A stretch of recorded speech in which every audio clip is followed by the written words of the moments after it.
How to do ベンはるみです。今日は前回のビデオの続きみたいな形になるんですけど、私が語学を勉強したり教えたりするときに一番大事だと思っているのがコミュニケーション力っていうものです。それがなんでなのか、どういう経緯でそういう考えに至ったのかみたいな話をしていきます。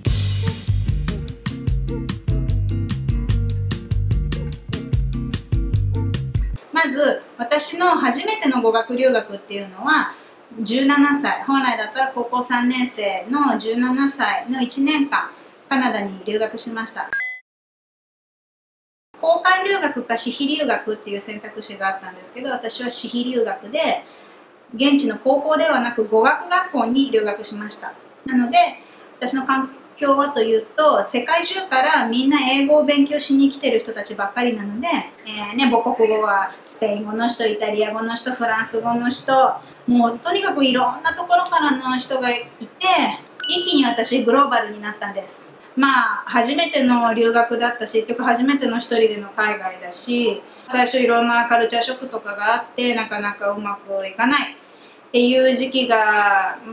ちょっとあって、それが3ヶ月くらい過ぎた時かな、ちょっとずつ生活に余裕が出てきて、なんか生活が楽しくなってきた。そこでふと気づいたんです。あれ、そういえば私カナダにいるのにカナダ人の友達がいない。私はホームステイしてました。なのでホストファミリーはカナダ人だけど、学校に行けば周りの友達はみんなインターナショナル、カナダ以外から来てる人だし、じゃあ先生はっていうと、先生も私よく覚えてるのが、一番よく習ってたのが台湾人の先生でした。他にもね、ポーランド人の先生もいた。本当に皆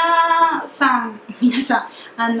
英語は上手で何の申し分もないんですけど、でもネイティブではなかった。あれ、カナダ人がいない。英語習いに来てんのに、英語がネイティブな人が周りにいないって気づいて、そこで一気になんか冷めてしまったというか、あれ、私今ここで何してんのっていう気になっちゃって、なんか悶々としてた時期がしばらくありました。でも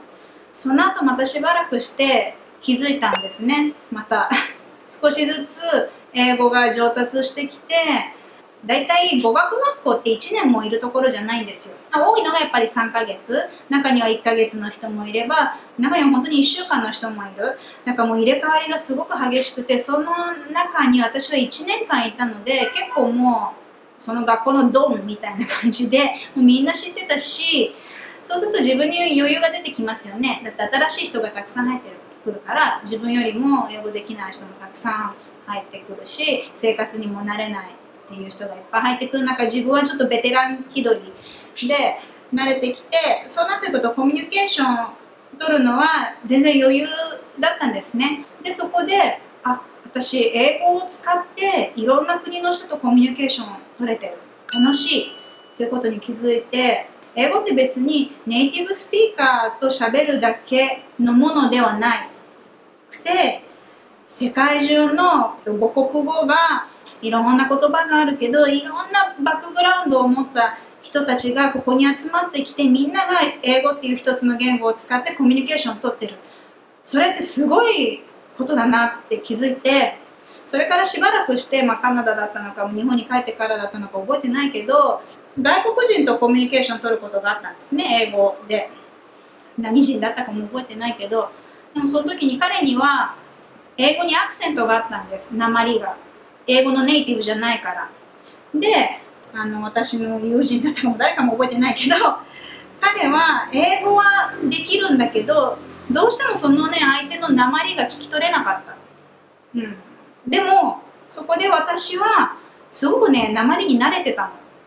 の。もうメキシコ人のスパニッシュ訛りの英語にも慣れてたし、アジア系だとちょっと日本人のカタカナ訛りにも似てたりとか、もうとにかくいろんな国の、もうね、1年経過した頃にはもうちょっとその人の発音、訛りを聞くだけでもうその人が何人なのか分かるくらいのレベルになってて、だから外国人とコミュニケーションを取るときに、何て言うんだろう、すごくグローバルな自分を感じたんですよ。英語って何もアメリカ人、オーストラリア人、イギリス人、ニュージーランド人、そういう英語をネイティブとしてる人たちと喋る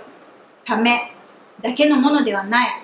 世界の共通語ってなってるように、世界中の人がね、いろんな背景を持つ人たちとその英語っていう一つの手段で一つになれる。それに気づいた時に、別に周りネイティブスピーカーに囲まれてなくてもいいし、先生が別にネイティブスピーカーの必要もない。